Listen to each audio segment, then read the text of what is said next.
John Carpenter's They Live released 35 years ago and was critically panned for its social commentary.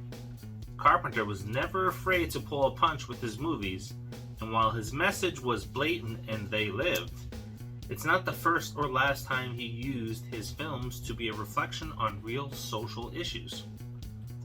Horror is the only genre that evokes a raw range of emotions: fear, laughter, sadness, anger. It brings you to the brink of unthinkable horrors of our world in the imagery from the safety of your theater seat or your couch. When it comes to tough social issues, horror is not afraid to confront its audiences with harsh realities when blatant or hidden in the subcontext of a film.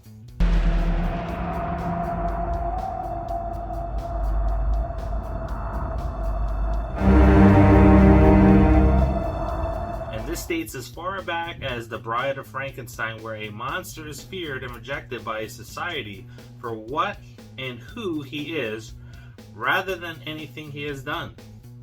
Here are 5 movies with hidden themes that you may never have, or probably, heard of.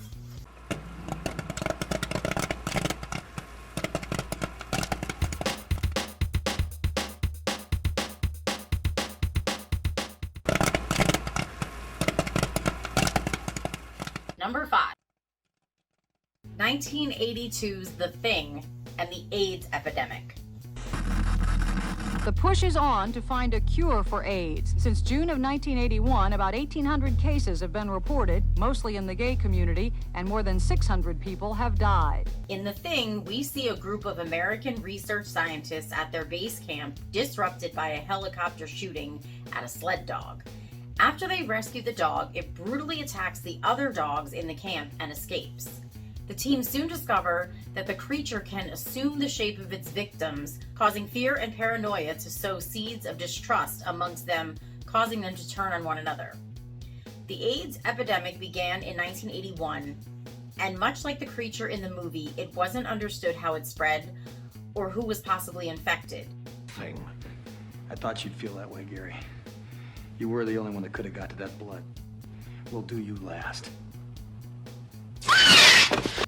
In the 1980s, the paranoia reached fever heights as you didn't know if you could become infected by someone scratching you, kissing someone, sharing needles, taking preventative medications for it, or if it only affected gay men. You had people in Congress saying you could get AIDS from mosquitoes, water fountains, someone spitting at you. You had idiots like me believing stories that someone at the mall was going to scratch me with a needle and give me AIDS. We were out of our minds with panic. If you didn't grow up in the 80s, people were that ridiculous. There was a lot of ignorance, and I'd love to say that has changed, but unfortunately that still remains the same when it comes to many things in society. Number 4. The Stuff and Consumerism. On tape or disc or television or video cassette. And there are still some toys I'm trying to figure out. Of course, we now have home tape recorders and video games, cellular phones, and cameras that focus automatically. Life in the fast lane in the microchip era.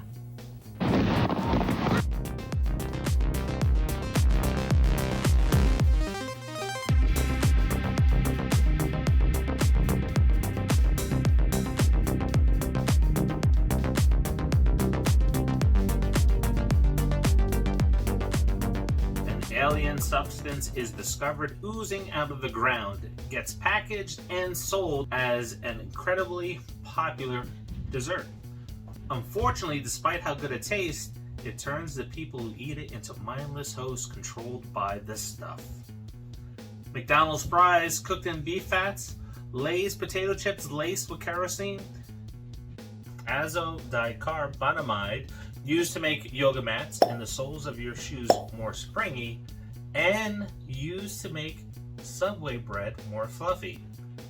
The stuff not only depicts the American food industry, which adds chemicals to numerous foods in order to lower cost, and in some cases addict consumers to the product despite knowing the detrimental effects it will have on our health, it also highlights consumer obsessions with social status and image portrayal in the commercials for the stuff.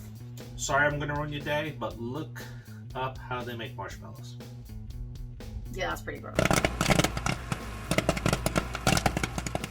Number 3. Alien and corporate capitalism. Greed, for lack of a better word, is good. Greed is right. Greed works. In deep space, the crew of the commercial starship Nostromo is awakened from their cryosleep capsules halfway through their journey home to investigate a distress call from an alien vessel. The terror begins when the crew encounters a nest of eggs inside the alien ship. An organism from inside an egg leaps out and attaches itself to one of the crew, causing him to fall into a coma and become a host for an alien creature to go through its gestation period before hatching from the man's chest and then hunting them one by one. However, the real threat is not the alien itself, but about the company who has hired unsuspecting workers just trying to survive, sent them on a mission, willing to sacrifice everybody on board if it means that the alien survives and is brought back to Earth.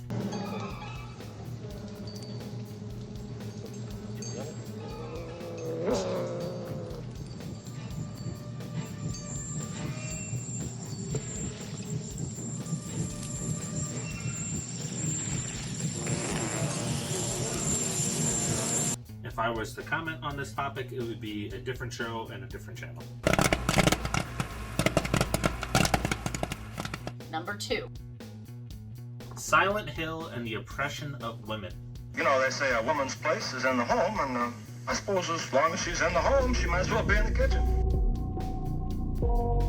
You know, I don't think that women have been portrayed worse in horror than they have in other movies. Rose's daughter is suffering with night terrors of a town called Silent Hill and decides to get to the bottom of it by visiting the town with her. Unfortunately, they seem to enter into another reality when crossing a bridge into the eerie town, where the survivors of a tragic fire fight a losing battle against an evil that lingers from its ruins. From quotes like, "Mother is God in the eyes of a child," to creatures like the one Rose and Sybil encounter at the gates of Silent Hill, a phallic creature walking towards them with 2 legs and spitting at them. The set design with crimson peeling of wall tissue when the realities of Silent Hill switch to hell, the transformation serving as a visual metaphor for menstruation. Silent Hill depicts a story of the pressures of motherhood and the sexualizing of women in media, while gender swapping the lead roles. Now, in the video game, our lead protagonist was a male, but in our film, not only is the role swapped out, but our male lead is powerless to help. Hit me. I'm burning. I never looked that deep into that movie and saw all of that stuff, but yeah, now I kind of understand it. And now the walls peeling is a lot more gross. Yeah, I was just gonna say the same thing. Now I really don't want to see that movie again because that's just nasty. No, I'll watch the movie again. The movie's just excellent. I don't need a visual metaphor for menstruation, right? I'm a woman, like, women, we've all been there. We know what the hell menstruation is. You don't need it depicted on a wall. When it comes to video games to movies, you got Sonic, you got Silent Hill. I actually think, wow, they're tied for number 1. That's an interesting comparison. Number 1. Fright Night and homosexuality. One of the things that's also really interesting about vampires is they're the monster that looks like us. They live amongst us undetected. Hello, Charlie. We don't know if our neighbor is a vampire. I mean, they don't go outdoors at night. There are no mirrors in their house. They don't cast a shadow. When Jerry Dandridge moves next door to the Brewsters, teenage Charlie Brewster becomes convinced he's a vampire, but nobody believes him. However, after strange events begin to occur, Charlie has no choice but to turn to the only person who could possibly help, a wash-up television vampire killer, Peter Vincent. There are little nods throughout the film, such as Jerry's personal bodyguard Billy being his lover. All that was in there was meant to promote tolerance. But in a day when that was not fashionable at all. Peter poses as a heterosexual actor, closeted due to the bigotry of the time. Evil Ed alludes to this later on when he confronts him and states, "I used to admire you. You know that? That is, until I found out what a fake you were." An allusion to, perhaps, not Peter Vincent's films, but Peter's posing as heterosexual. Evil Ed, who is also a homosexual character, and it is revealed when he's confronted by Jerry, who tells him he does not have to be afraid anymore and that he won't be picked on anymore. Ed's behavior and being picked on is because he is a closeted homosexual and he's struggling to deal with his emotions. Todd Holland wrote this character with how homosexuality was being viewed in society at the time. Do is take my hand. When I had Evil Ed and Jerry says, "Take my hand," Jerry Danders, the vampire, says to Evil Ed the boy, "Take my hand, and I'll make sure they never bother you or bully you in school again." And that was speaking to every gay kid out there that felt different and that couldn't come out about it. Did you pick up on it in Fright Night? I did not. I did. No. I was just watching the movie. I don't try to dig into the movies unless there's Easter eggs, apparently. I wasn't, digging into it. It was just kind of like the vibe that I got. Now, do you know of any movies out there with hidden themes in it? Horror or not? Drop them in the comments. Let us know. Share what your thoughts are on this type of list and on the topics that are in these other movies that you may know about. Yeah, I'm sure there's a lot of movies out there that have kind of these hidden themes. We just stick towards horror because that's what our subscribers like, our viewers like, so that's what we stick with. But I'm sure there's many other movies out there with things that you probably never even realized. Yeah, I think all the other genres are afraid to touch it because they don't have balls. Anyway, it is the quest for 5,000 subscribers, and you can help us get there by liking, subscribing, and sharing. Yes. Along that journey, every video that hits 100 comments, 100 likes, you will win prizes. Posters, pins, coloring books, comic books. These are exclusives from the theaters.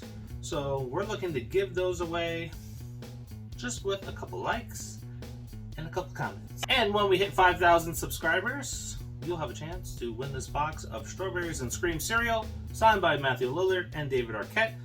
How you get entered into winning it? Liking, commenting. So, until the next Pop 5, which kicks off Scream Month. See ya. See ya.